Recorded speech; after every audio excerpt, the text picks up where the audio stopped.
عبداللہ ابن عباس رضی اللہ تعالیٰ عنہ کہتے ہیں کہ کانا یعلمہم ھذا الدعاء، کہ اللہ کے نبی صلی اللہ علیہ وسلم اپنے صحابہ کو یہ دعا سکھایا کرتے، کما تعلمہم سورۃ من القرآن، جیسے کہ اللہ کے نبی صلی اللہ علیہ وسلم ان کو قرآن کی سورت سکھاتے ہیں، اسی طرح اللہ کے نبی صلی اللہ علیہ وسلم ان کو یہ بھی سکھایا کرتے تھے۔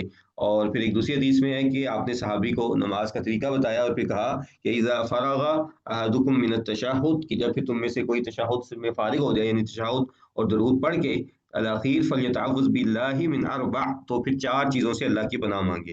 وہ چار چیزیں کیا ہیں؟ سب سے پہلے عذاب قبر اور عذاب جہنم ایک، اور فتنۃ الدجال دو، اور فتنۃ المحیا والممات تین، اور جو ہے وہ گناہ اور قرض کا فتنہ جو ہے یہ چار۔ تو ان چار چیزوں سے جو ہے پناہ مانگنی چاہیے۔ تو اب اس دعا پہ غور کریں تو یہاں پہ جو لکھی ہے تو یہ کچھ دوسرے الفاظ والی بھی ہے، اللہم انی اعوذ بک من عذاب القبر وعذاب الجہنم، کہ اللہ میں تجھ سے قبر اور جہنم کے عذاب سے پناہ مانگتا ہوں، یعنی کہ آخرت کے جو عذاب ہیں۔ تو اس سے یہ بھی پتہ چلا کہ یہ صحیح مسلم کی حدیث ہے، باقی کتب میں بھی جو ہے یہ موجود ہے، بلکہ ادھر نیچے لکھا بھی ہوگا، بخاری اور مسلم دونوں میں موجود ہے۔ تو یہ اس سے پتہ چلا کہ قبر کا عذاب برحق ہے، اور اہل السنہ کے ہاں یہ اجماعی صورت رکھتا ہے، تو اس سے پناہ مانگی۔ پھر کہا کہ من فتنۃ المسیح الدجال، دجال کے فتنے سے۔ اور حدیث میں آتا ہے کہ نبی کریم صلی اللہ علیہ وسلم نے فرمایا کہ مجھ سے پہلے آنے والے ہر نبی نے اپنی قوم کو دجال کے فتنے سے ڈرایا، اور یہ سب سے بڑا فتنہ ہوگا۔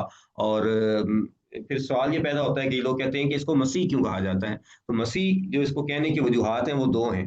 تو ایک یہ ہے مسموح العین، کہ یہ آنکھ جو ہے اس کی ایک جو ہے وہ نہیں ہوگی، وہ ضائع ہو چکی ہوگی، کانا ہوگا۔ اور دوسرا یہ ہے کہ مسموع فی الارض، کہ یہ 40 دن کے اندر پوری زمین کو پھرے گا، تو اس وجہ سے اس کا نام جو ہے مسیح الدجال ہے۔ جبکہ عیسیٰ علیہ السلام کا نام جو مسیح ہے اس سے مراد یہ ہے کہ وہ مسیح الجسم، کے جسم پہ ہاتھ پھیرتے تھے تو لوگوں کو شفا مل جاتی تھی۔ تو یہ سارے مسیح کے معنی ہیں، تو اس میں یہ دجال کا معنی بھی شامل ہے۔ اور دجال کا معنی کیا ہے؟ بہت زیادہ دھوکہ فریب دینے والا، ٹھیک ہے، دجل سے یہ لفظ ہے، اسی سے دجال ہے، اور یہ پیدا ہو چکا ہے، زمین پہ موجود ہے، لیکن کہاں پہ ہے؟ زنجیروں میں جکڑا ہوا ہے۔ جب اللہ کا حکم ہوگا تو یہ پہلی بار ایران کے شہر اصفہان سے جو ہے وہ ظاہر ہوگا، اور پھر اس کے بعد وہ قیامت کے سارے فتنے جو ہیں وہ شروع ہوں گے۔ اللہ تعالیٰ ہمیں محفوظ رکھے۔ اس کے بعد کہا کہ وَأَعُوذُ بِكَ مِنَ الْفِتْنَةِ الْمَحْيَا وَالْمَمَاتِ، کہ اللہ میں تجھ سے زندگی اور موت دونوں کے فتنوں سے پناہ مانگتا ہوں۔ تو یہ زندگی اور موت کے فتنے کیا ہیں؟ تو امام نووی رحمہ اللہ کہتے ہیں، اور ابن حجر رحمہ اللہ کا بھی تقریباً یہی الفاظ ہیں، کہ یہ اس سے مراد ہے کہ دنیا کی خواہشات، جہالت، دنیا کی برائیاں، ان سب سے جو ہے وہ پناہ مانگنا زندگی میں جو درپیش ہو۔ اور ممات جو ہے اس سے مراد ہے جو ہے وہ موت کے وقت، یعنی جب روح قبض ہوتی ہے اس وقت جو فتنہ ہوتا ہے، اور پھر اس کے بعد قبر، اور اس کے بعد یوم حشر اور جنت میں داخل ہونے تک۔ اور پھر اس کے بعد کہا کہ اللہم انی اعوذ بک من المأثم والمغرم، تو اس سے مراد کیا ہے؟ تو مأثم جو ہے وہ کس کو کہتے ہیں؟ گناہ کو، ٹھیک ہے، اور مغرم جو ہے وہ کہتے ہیں مغرم جو ہے وہ کہتے ہیں قرضے کو، ٹھیک ہے۔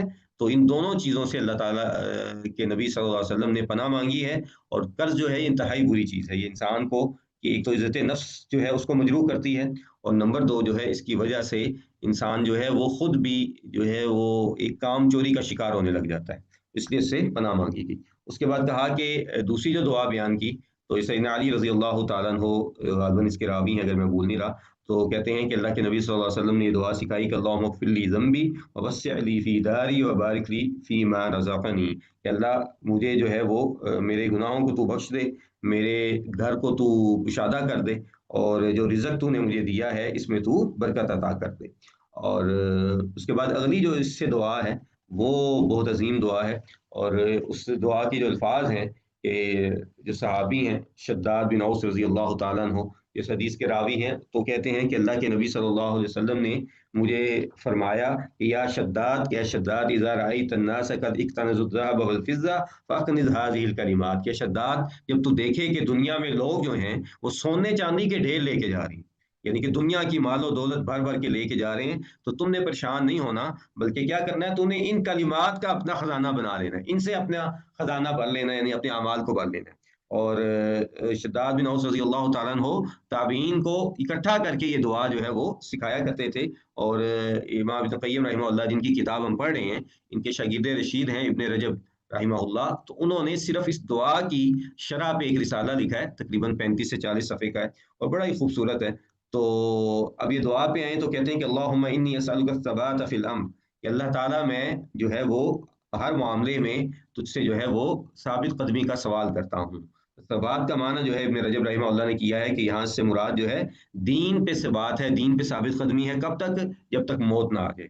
اور فی الامر سے مراد جو ہے وہ دین کی اور اللہ کی اطاعت کے لیے جو ہے وہ ثبات ہے۔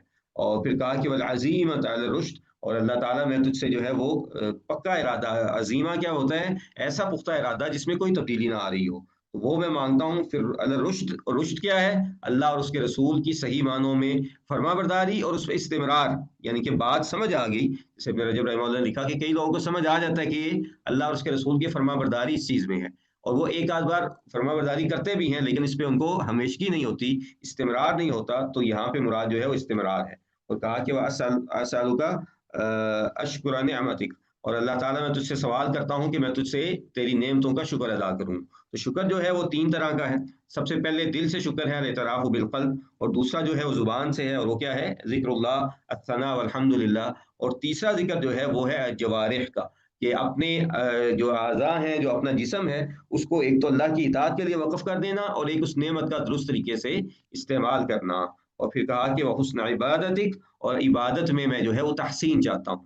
تو اس سے مراد کیا ہے؟ تو اس کی ابن رجب رحمہ اللہ نے بڑی جو ہے وہ طویل شرح کی ہے، بہت سی چیزوں کا جو ہے وہ ذکر کیا۔ مختصراً یہ ہے کہ اسلام کا ہر حکم جو ہے اس کو اتقان، پختگی کے ساتھ ادا کرنا، شوق سے ادا کرنا، اس میں کسی کمی اور خامی سے بچنا، ہر ممکن حد تک نیت کو درست رکھنا، یہ کیا چیز کہلاتی ہے؟ یہ حسن عبادت ہے۔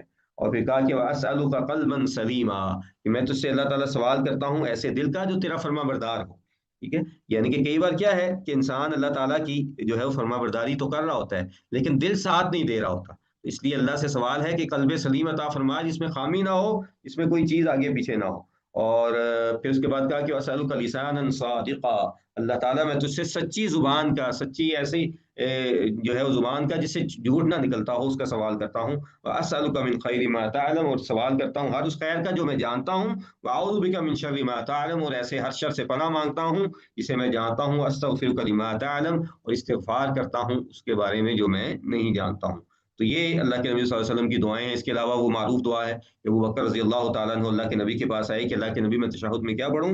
تو اللہ کے نبی نے ان کو یہ دعا سکھائی کہ اللہم انی ظلمت نفسی ظلما کثیرا ولا یغفر الذنوب الا انت فاغفر لی مغفرۃ من عندک وارحمنی انک انت الغفور الرحیم۔ اور اسی طرح ربی اغفر لی ما قدمت وما اخرت وما اعلنت وما اسررت وما اسرفت وما انت اعلم به منی انت المقدم وانت المؤخر لا الہ الا انت۔ اور اسی طرح اللہم انت اللہ لا الہ الا اللہ واحد الصمد الذی لم یلد ولم یولد ولم یکن له کفوا احد۔ تو یہ ساری دعائیں اور اس طرح اور بھی اللہ کے نبی سے ثابت ہیں، وہ پڑھی جا سکتی ہیں۔ اور پھر میں نے بتایا کہ تشہد میں سجدے کی طرح یہ بھی وہ جگہ ہے جہاں پہ آپ جو دعا چاہیں مانگ سکتے ہیں، اور کوشش یہ کرنی چاہیے کہ قرآنی اور جو مسنون دعائیں ہیں وہ پڑھیں۔